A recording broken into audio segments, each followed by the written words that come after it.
cave, a dream that no one could save, a shelter, a whole act, a light that died with the night. You and I, we got our differences, yet I thought we were more. Il va vraiment être temps de s'occuper du chauffage. On se retrouve quand même fin octobre là quasiment. On a eu des températures pas négatives, mais là il fait vraiment très très froid. On arrivait à survivre entre le four qu'on allume pour faire le pain, donc ça réchauffe un peu. Le chauffage du moteur quand on roule, ou même quand on est à l'arrêt, des fois on le booste un peu. Et on a un petit chauffage électrique, mais comme il pleut, on a du mal à gérer aussi. Bastien a vraiment étudié le projet. Alors on vous l'avait dit, hein, on a un partenaire qui nous a lâché, donc on a dû commander notre chauffage. C'est pour ça aussi qu'on s'en était pas occupé. Certains diront mais vous allez quitter le Canada et vous allez aller vers le sud. Mais il faut savoir qu'en altitude aussi on peut avoir des températures vraiment très fraîches, même dans le sud, parce que Utah, Arizona, tout ça, c'est le désert et la nuit ça peut vraiment tomber très très froid. Donc on a regardé pour s'équiper avec un chauffage qui fonctionne en altitude. On a étudié tout ça, peser le pour et le contre. Bastien a décidé qu'on allait prendre un autotherme, il va vous expliquer ça. On n'avait pas les outils pour l'installer parce qu'il faut aller dans la cuve de diesel, tout ça, on va vous l'expliquer. Et gentiment, Martin et Martine qu'on avait rencontrés lors du festival Van Life organisé par Rémi Turgeon sur les routes des Amériques, là cette rencontre, on avait fait leur connaissance, ils vivent en school bus aussi, et il a découpé son bus en deux. Donc on lui fait confiance pour arriver à percer notre châssis pour pouvoir accéder à la cuve, et puis il nous a proposé de nous aider bien gentiment, donc on va le rejoindre ce soir, on brief l'install et demain on va sur son terrain faire tout ça. Et il va être temps parce que là il y en a marre du froid. Allez, en route.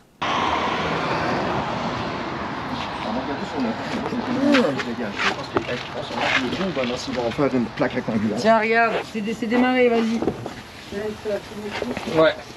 Bon, on est dessous. On coupe cette vidéo, ça ne va pas du tout. Ah bon? Ben ouais, parce que vu que t'étais avec Martin à fond dans les travaux, à aucun moment, parce que là je viens de finir le montage de la vidéo et je lui disais on va faire un petit débrief de comment on se sent avec ce nouveau chauffage, mais avant qu'il soit installé, il faut expliquer quel chauffage on a choisi et pourquoi, parce que ça vous allez pas le trouver après, on va le faire maintenant.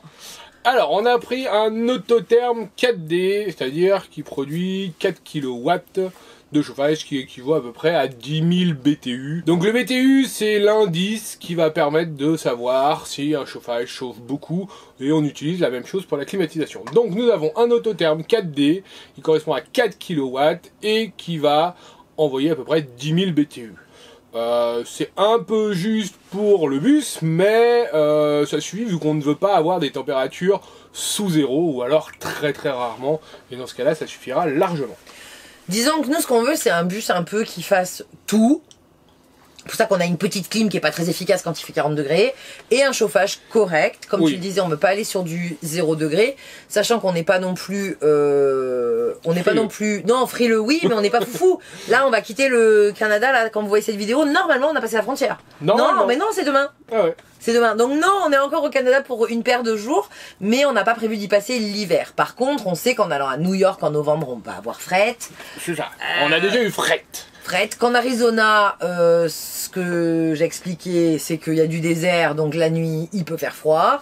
Qu'on peut aussi monter en altitude et que ça y joue.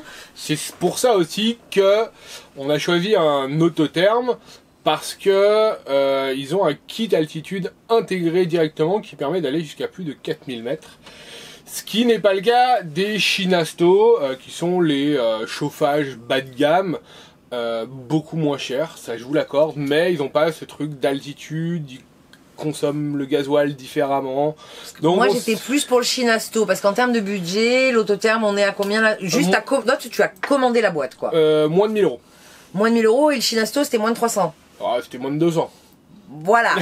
Et moi j'ai dit, ben 200, le problème c'est qu'on l'a vécu. On est allé au Colorado, déjà on sait que le Grand Canyon, ça a beau être plat et le canyon il est là, en fait. C'est à 2000 mètres. Voilà, l'Utah, Bryce Canyon, on sait qu'on a déjà fait de l'altitude.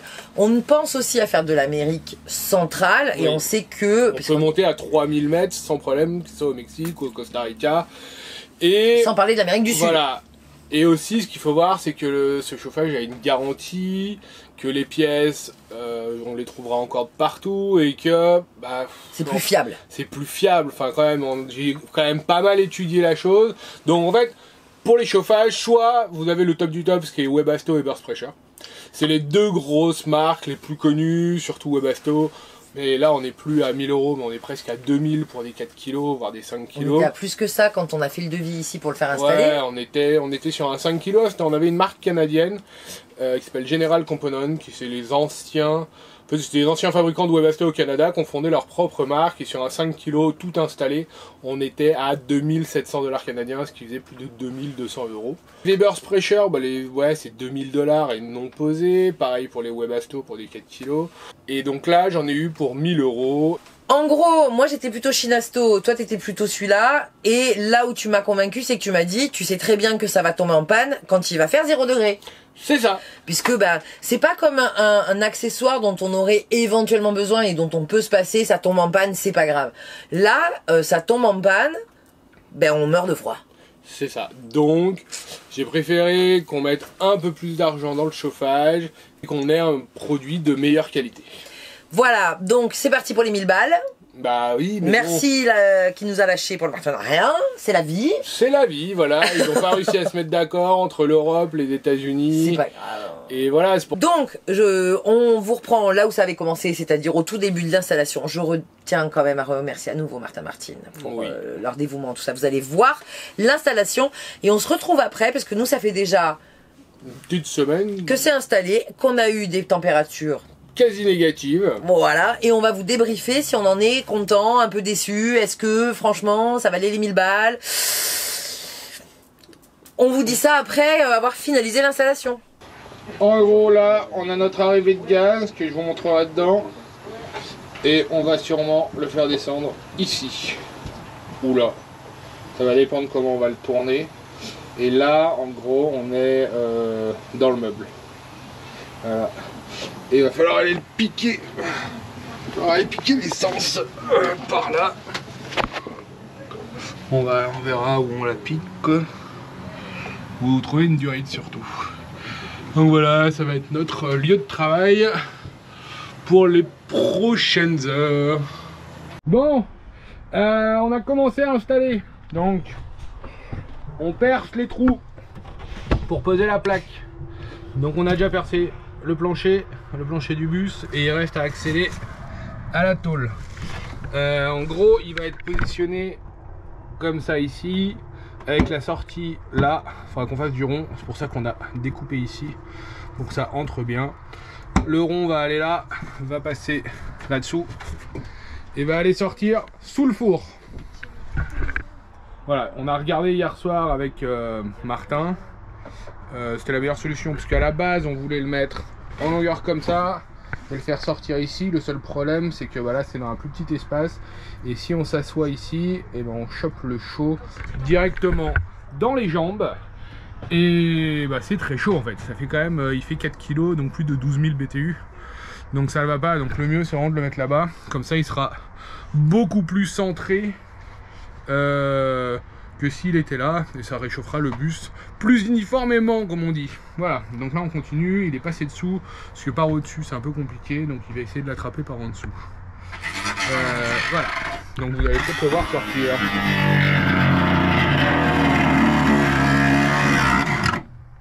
On a percé les trous pour passer l'électricité. Donc en fait, on a percé du côté parce qu'on va venir se brancher directement sur le fusible ici et on va le ramener par le petit trou qui est là-bas et tout le câble va passer par dessous et ça c'est l'alimentation 12 volts. Comme ça fait une ligne en direct avec les fusibles qui sont directement là-dessus et on va venir se brancher sur le porte-fusible là en mettant un fusible de même puissance. Comme ça fera une double protection vu qu'on peut pas se brancher directement sur la batterie. Un peu plus compliqué vu comment elles sont grosses là. Donc on va venir se brancher directement sur le porte-fusible ici. Ça sera le plus simple. Et après il faudra brancher la pompe en même temps et tout. Donc non. Ça se passe bien, ça se passe bien. On a installé la plaque. Donc on a fait passer la ligne électrique là, ainsi que la ligne de la pompe. Parce qu'elle est alimentée en fait directement par la machine. Et là on a vissé la plaque. On a mis des bandes dessous, autocollantes, pour bien la sceller et qu'elle soit étanche. Donc ça avance. Maintenant, on va essayer de poser la machine dessus. De toute façon, et après la pompe à essence viendra se piquer dessus.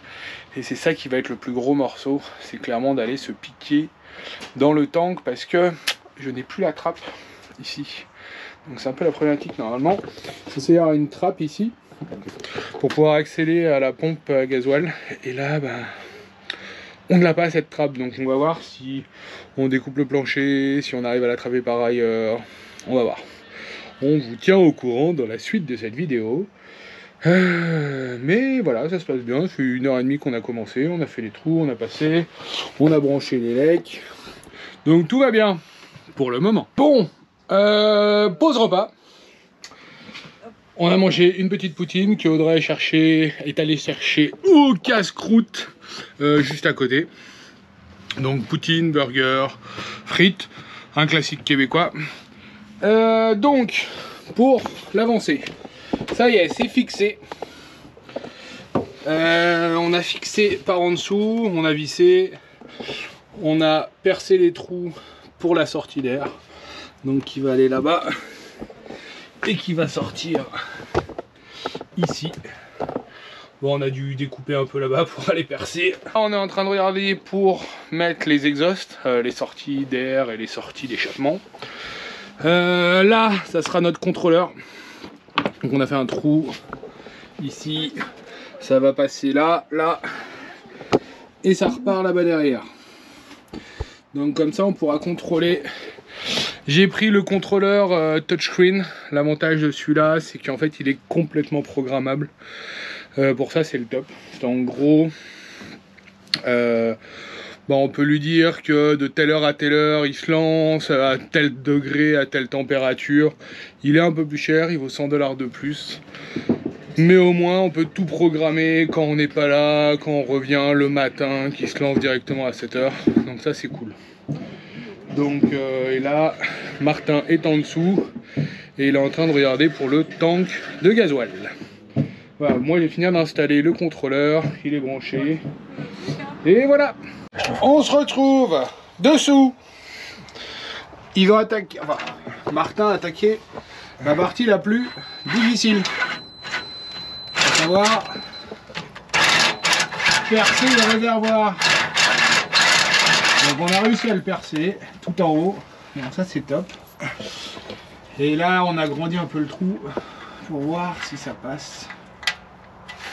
Ça passe? Encore un petit peu. Encore un peu. Et donc de là-haut, on va aller mettre ça, qui va aller plonger au fond de notre réservoir pour aller chercher le diesel.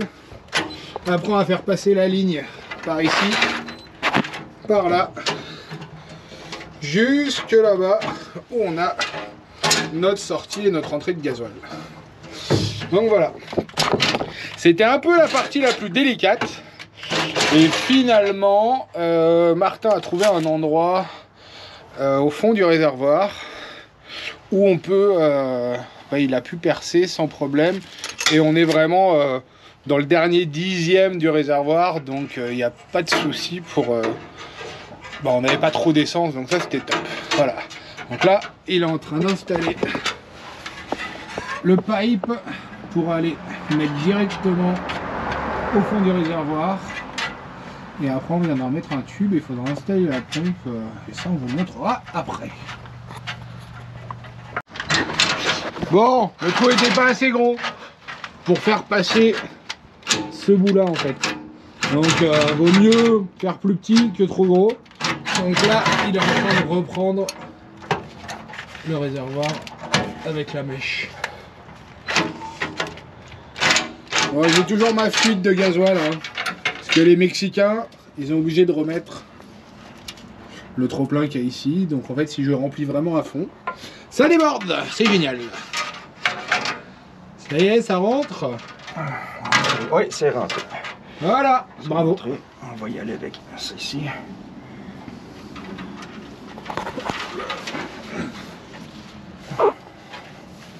Et donc on a été obligé de percer le châssis pour pouvoir accéder derrière le réservoir.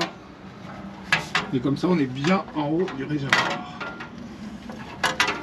Et ça, c'est ce que m'avaient installé les Mexicains, c'est le dryer pour mon système de frein à air.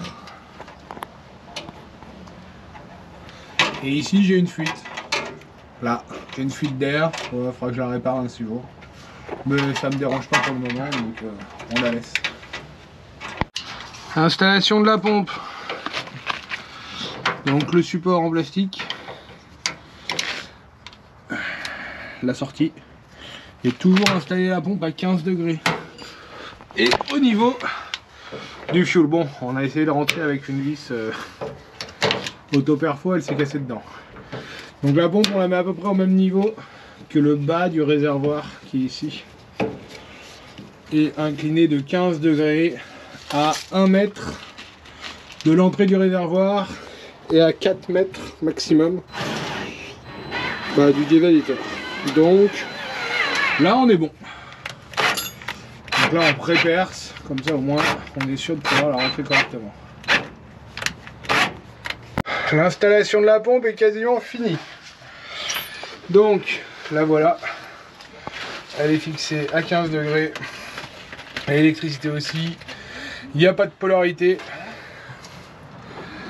Et là-haut, on allait taper directement dans le réservoir. Donc ça va venir par là, hop, et l'électricité passe là-haut avec la pompe, l'arrivée de gasoil qui va aller là-bas au fond. Donc c'est parfait. Je n'y serais pas arrivé seul. Clairement, ce n'est pas mon métier. Je suis pas non plus mécano. Alors j'y serais arrivé, hein, je suis pas plus bête que tout le monde, mais j'aurais beaucoup plus réfléchi et surtout, j'avais pas les outils en fait. J'avais pas les fraiseuses, j'avais pas les machins. Et ouais non, je suis pas mécano, donc encore un grand merci à Martin pour son aide précieuse. Donc voilà, donc la pompe est installée, on est en train d'installer la ligne qui va aller jusqu'au brûleur. Et après, il nous restera à installer les sorties.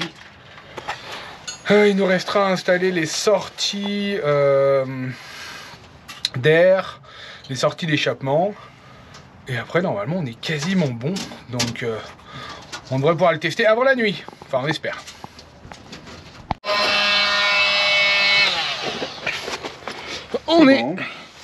On est sur la dernière partie.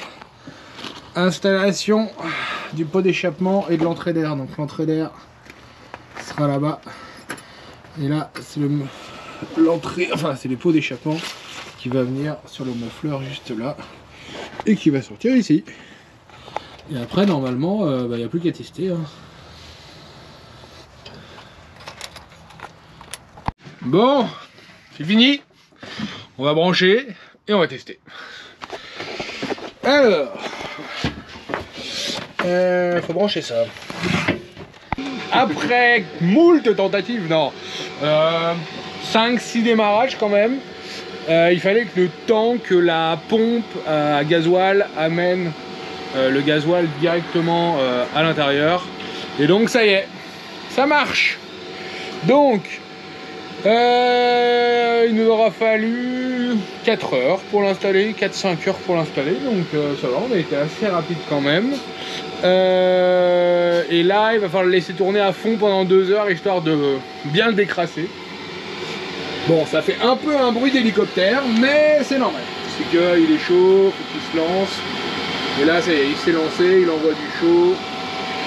Là, c'est le voltage de la pompe, donc ça marche. Donc c'était pas si compliqué que ça quand on a des gens qui s'y connaissent et qui savent bricoler. Pas comme moi. Bon, j'ai appris, hein, clairement j'ai appris, mais voilà, ça marche, on a du chauffage, on est ready et c'est parfait. On est ready. Donc voilà, maintenant on range et on va attendre que ça chauffe. Hop, ça chauffe? Ah, ça chauffe de ouf. Alors, on est en train, donc Bastien est en train de tout remonter, voilà. Maintenant qu'il y a un peu moins de monde, je reviens tester le chauffage dans les pieds. Là, c'est un pur bonheur. On avait 17 en 10 minutes, on est à 21 degrés ici dans l'air de vie. Il fait plus frais vers les chambres. Pour l'instant, la buse n'est pas fixée et elle n'est pas orientable. C'est-à-dire qu'une fois qu'elle est orientée, elle ne va que d'un côté. Donc ce qu'on va chercher à trouver plutôt pour améliorer, puisqu'on a mis le chauffage ici au milieu, là par terre. Tu leur as montré où c'était la buse? Voilà. Est-ce qu'ils savent où est la buse? Oui, je leur ai montré. Voilà, bon bref, elle est là. Il y a mes petits pieds. Mais moi j'aimerais... c'est sombre. J'aimerais, je vais allumer, il commence à faire nuit.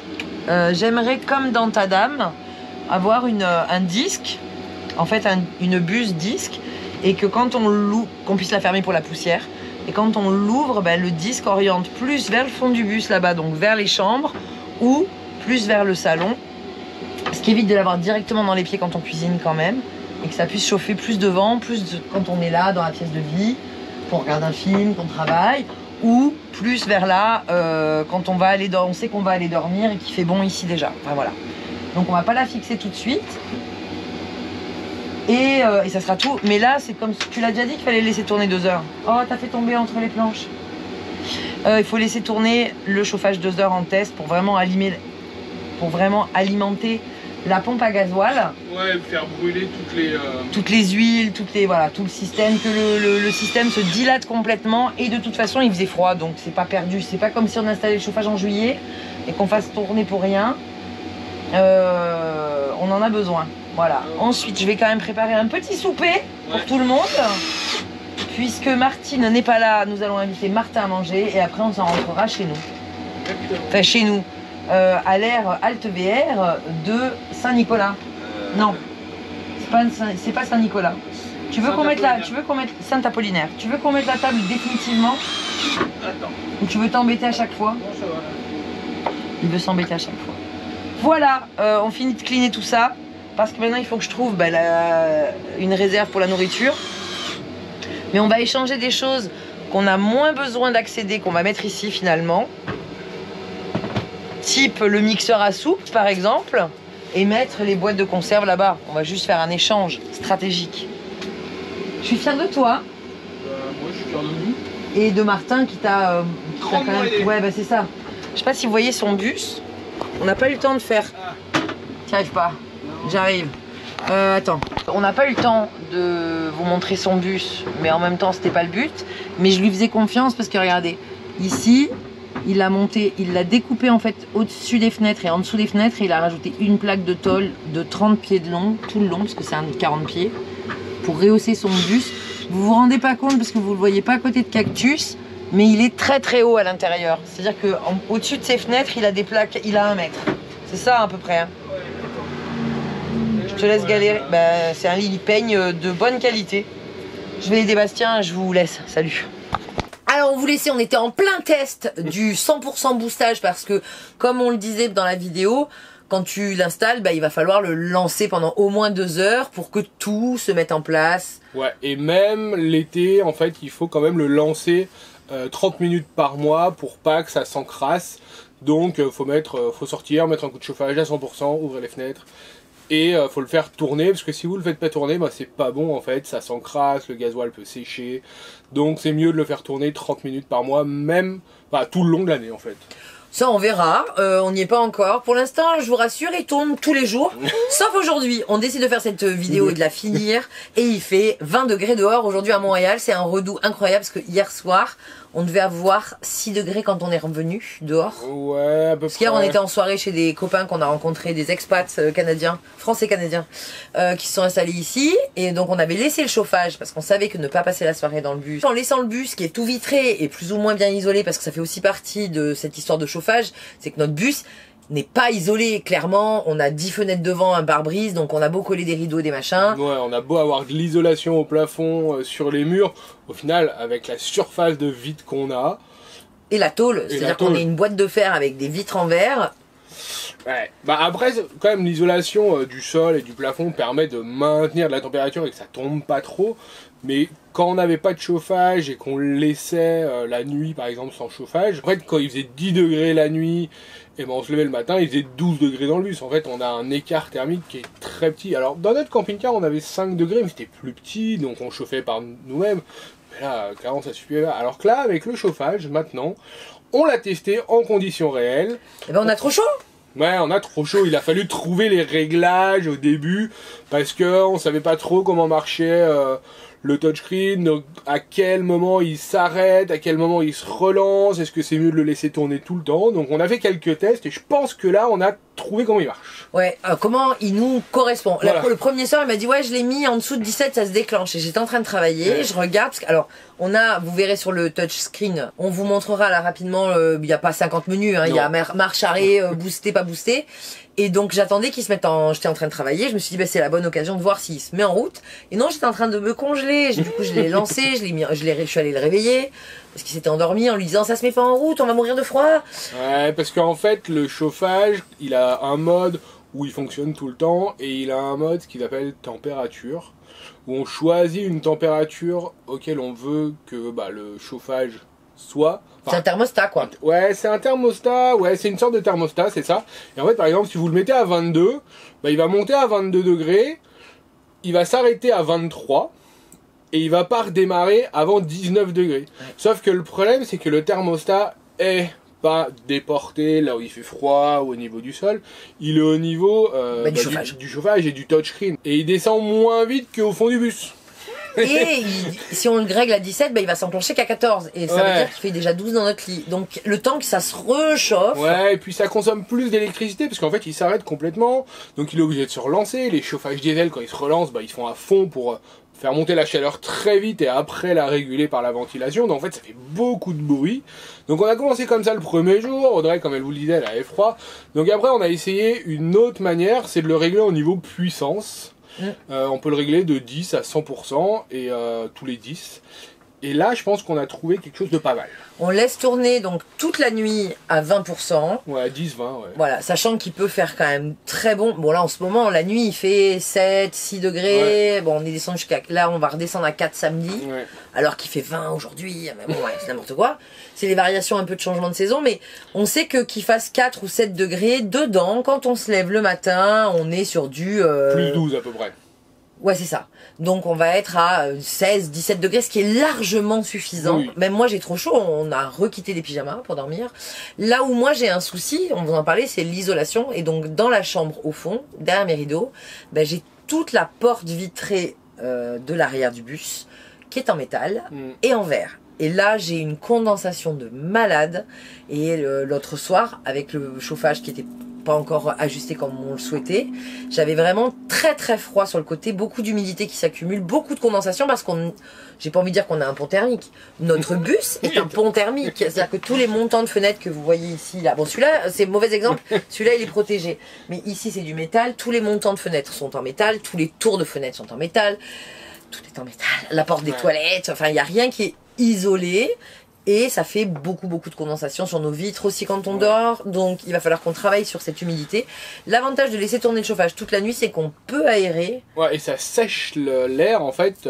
On le voit sauf vraiment... sur ma porte, hein, vraiment. Ouais, sauf sur ta porte. Mais aussi le problème de notre lit, c'est que vu qu'on a mis le chauffage après tout et qu'on n'a pas réfléchi, mais vu qu'on avait acheté le bus, il y avait déjà pas mal de choses de faites et que...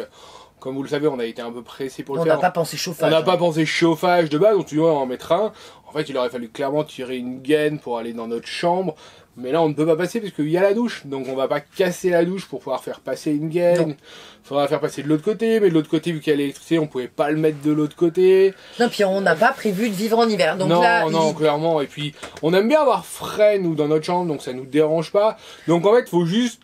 Là, c'est pas le frais, c'est vraiment ce côté méga condensation où ça ruisselle, quoi. Là, de toute façon, c'est pas le chauffage qui va changer ça. J'ai fait un test parce que normalement, on a des pare-brises, des isolants pour le pare-brise devant. Et au lieu de les mettre cette nuit devant, puisqu'il faisait pas excessivement, enfin, le bus était déjà chaud, je les ai mis à l'arrière, entre le rideau et la fenêtre. Et ça, clairement, ça change tout. Donc, on va aller acheter des mousses isolantes pour la porte des toilettes, de la porte d'issue de secours, là. Et pour vraiment colmater tout cet espace tôle. Alors il y avait quand même de la condensation parce que c'était pas collé dessus correctement. Mais voilà, si ça peut couper quand même ce côté très très glacé dans mon dos là, c'est pas cool. Et puis il faut qu'on lutte aussi sur la moisissure. Donc on nettoie souvent, là on éponge parce que qui dit eau dit moisissure. Après là où il y a les parties en bois comme ici là, vraiment derrière c'est isolé, on n'a pas de problème de condensation du tout. Donc c'est un bon compromis. Bon, l'idée c'est quand même d'aller au sud, d'aller au chaud, en tout cas de pas rester dans les températures extrêmes, mais on est plutôt globalement très content de cette installation. Ouais, en plus il est pas très bruyant, que ce soit au niveau de la pompe à gasoil, parce que certains ont des pompes à gasoil qui font beaucoup de bruit. Ça on l'entend pas ça. On l'entend pas du tout, donc ça c'est vraiment cool. Et au niveau du bruit, quand il tourne à 20%, c'est une ventilation qui tourne, mais quand on est dans le lit, clairement ça nous dérange pas. Alors que quand on l'avait passé en mode température, le problème c'est qu'il va s'arrêter et remet longtemps à chauffer. Alors là il s'arrête quand même toutes les 4-5 heures je pense. En fait il accélère pour se décrasser et après il se remet à 20%. C'est c'est le fonctionnement logique du chauffage. Mais voilà, il a tourné pendant 24 heures sans problème. Et au niveau de la consommation de fuel, c'est des choses assez standards. Il consomme entre 20 centilitres et 1 demi-litre de gasoil par heure, suivant la puissance à laquelle vous le mettez. Ouais, l'avantage qu'on a là, c'est que on est directement dans notre réservoir. C'est pour ça qu'on voulait aussi l'installer stratégiquement ici, qu'on a calculé ça pour ça. Vraiment, cet emplacement était l'emplacement idéal. On a passé beaucoup de temps à y réfléchir avant. Ça, on l'a pas filmé, mais Martin a participé à cette discussion aussi. C'est vrai que toi, tu voulais que ça parte sous la table, mais je l'ai dit, la chaleur va rester bloquée sous la table puisque la chaleur monte, alors que de l'ouvrir dans l'espace plus grand, c'est quand même mieux. Et puis, on a quand même gagné de l'espace de stockage. Il faut aussi laisser de l'espace derrière le système pour qu'il puisse aspirer de l'air, parce que ici il en souffle, il faut bien qu'il en aspire. Donc, il faut que ça se ventile bien. Il faut que ça soit pas un espace trop étriqué non plus. Donc voilà, c'était le meilleur emplacement pour nous. On en est content pour le moment. J'espère qu'on aura eu raison, que l'avenir nous dira qu'on a bien fait. Mais je pense que c'est quand même très fiable. Il a depuis le commencement jamais rechigné à travailler. Non, il a pas eu de problème. On en est très content. Il fait une chaleur qui est agréable, que je préfère à la chaleur propane. Oui, moi aussi. Parce que elle chauffe moins en façade. Puis là, c'est plus diffus, homogène. Avec la ventilation, dans notre ancien camping-car, on avait un chauffage avec une façade pour la propane. Et en fait, c'était la chaleur radiante, alors que là, c'est de la chaleur ventilée. Et ça assèche quand même bien. Ici, on voit bien que ça assèche quand même bien. C'est beaucoup plus simple. L'air circule mieux parce que la chaleur monte. Du coup, ça crée ce courant d'air. Donc voilà, on en est très content. On sait aussi que comme on a fait hier soir, quand on va partir à New York visiter toute la journée, on va pas prendre le risque de laisser tomber, pour ce que ça consomme. Alors, ça, on peut faire quelque chose que je ne t'ai pas montré, on peut le programmer. C'est ça qu'il faut qu'on fasse. Dans le touchscreen. Dans le touchscreen, on peut programmer 3 départs de chauffage. Donc là, il suffit de se dire... soit on vous le programmer tous les jours, voilà, moi je rentre le soir chez moi à 18h, à 17h le chauffage se remet en route. Ou alors, c'est ce qu'on va faire pour les visites. Voilà. Et ou alors tous les matins il peut se mettre en route si vous n'avez pas froid et que vous aimez dormir au frais, vous pouvez dire je l'arrête la nuit et je le relance le matin 1 heure avant et ça se fait. Parce qu'en vrai, nous 14, ça vaut pas le coup de mettre le chauffage. Non, à 14 ça vaut pas à le coup. l'intérieur, vraiment, le matin tu le mets et le temps de faire le café, ça y est. Si ça descend pas sous 12 degrés la nuit, on met pas le chauffage. Non. Si ça descend sous 12-10, là oui, là faut garder le chauffage. Ou le réenclencher que quand tu vois, le laisser dormir, le laisser tourner le soir et le réenclencher le matin comme tu dis de programmer. Parce que c'est quand ça descend la nuit, t'es pas bien. Mais là il faut qu'on voit New York. les températures annoncées sur la journée, parce que quand on va rentrer de visite, et ben s'il est descendu à 8 degrés dedans, parce que sur toute une journée il va descendre, il faudra le programmer pour qu'il au moins ou le programmer à 12-13 pour être sûr vraiment que ça ne, donc 15 pour que ça fasse 12, pour pas qu'on arrive et que ça soit vraiment un frigo. Et il y a aussi qu'on a des choses, alors on a l'eau, ça va pas geler, hein, ils annoncent pas de 0, mais on a des fruits, des légumes, on a de la nourriture qui ne doit pas non plus descendre trop bas. Donc voilà, c'est un joyeux équilibre de tout ça. On va s'adapter. Moi, je m'inquiète pas là-dessus. Mais c'est vrai que la variation par rapport à ce qu'on disait par rapport à ta dame, où on pouvait le laisser toute une journée, on revenait, il faisait frais, mais il faisait pas froid. Non. En une journée de visite, en journée, on redescendait pas à des températures négatives. Quand on a visité Bryce Canyon, on a retourné au camping-car, on n'a pas eu froid. Non, pas du tout. Parce que t'arrives avec ton manteau, tu démarres le moteur, voilà, puis hop, ça se chauffe vite. Alors que là, il y a quand même 10 mètres. Surface. Il y a quand même 10 Mais mètres. par contre, dès que vous le mettez à 100%, là, par contre, ça envoie. Hein. Comme on vous le disait, on tient à peu près les plus 12 degrés par rapport à dehors. Alors, on n'a pas fait encore de température à 0, où là, ça va vraiment refroidir.